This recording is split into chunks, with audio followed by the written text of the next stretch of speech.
This is the biggest World Cup in history. 48 teams, 3 countries, and a bracket so complicated that even lifelong soccer fans are confused right now. For 88 years, the World Cup worked one way. Now it doesn't. And if you don't understand this new format, you're going to be completely lost when the knockout stage kicks off. So let's fix that.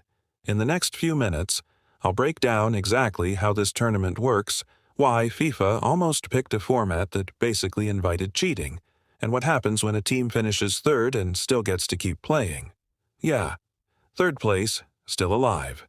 Let's get into it. Okay, first things first, 48 teams. That's 16 more than every World Cup since 1998. The tournament is the first FIFA World Cup to be hosted by 3 nations, and the first to include 48 teams, an expansion from the previous 32-team format. In theory, more teams means more countries get a shot at glory. In practice, it means the math just got a lot more interesting. The total number of matches played increased from 64 to 104. That's not a small bump. That's basically a whole extra tournament stapled onto the old one. This one's simple. It's jointly hosted by 16 cities, 11 in the United States, 3 in Mexico, and 2 in Canada. You know the type of tournament that needs this many stadiums? One that's too big for a single country to handle alone. Mexico's actually made history here too, since with its past hosting of the 1970 and 1986 tournaments, Mexico became the first country to host or co-host the World Cup 3 times. Meanwhile, Canada is hosting for the very first time.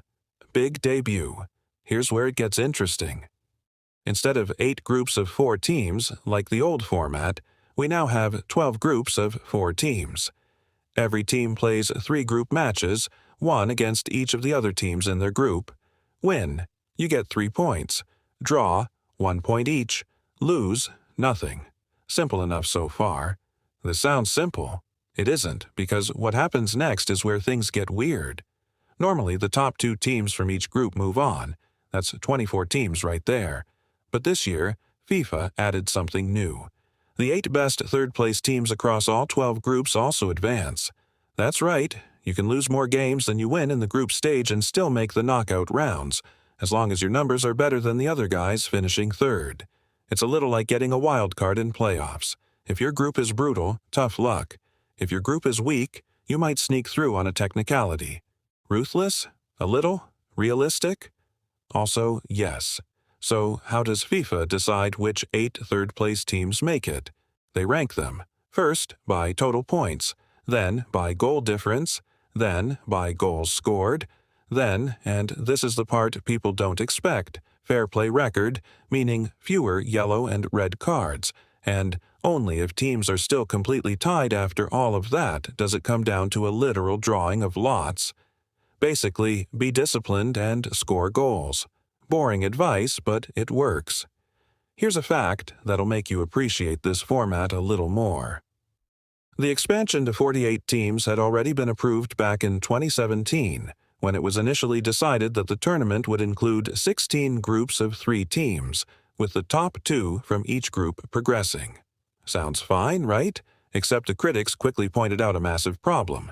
3-team groups significantly increased the risk of collusion between teams, since in the final group match, both teams could already know exactly what score keeps them both alive and just agree to play for it.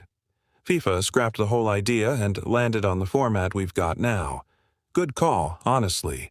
Once the group stage wraps up, 32 teams remain, and that's where this tournament debuts something the World Cup has literally never had before. A brand new round of 32 opens the bracket for the first time in tournament history. Before 2026, teams went straight from groups into the round of 16. Now there's an extra hurdle. It's a fixed bracket too. No surprise redraws, so every team already knows exactly who's standing between them and the next round. From the round of 32, it's pure single elimination. Win or go home.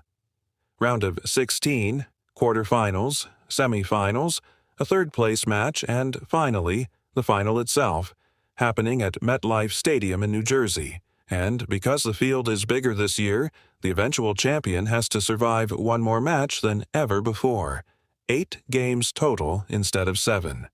That's a brutal extra test, right when the pressure is already at its highest.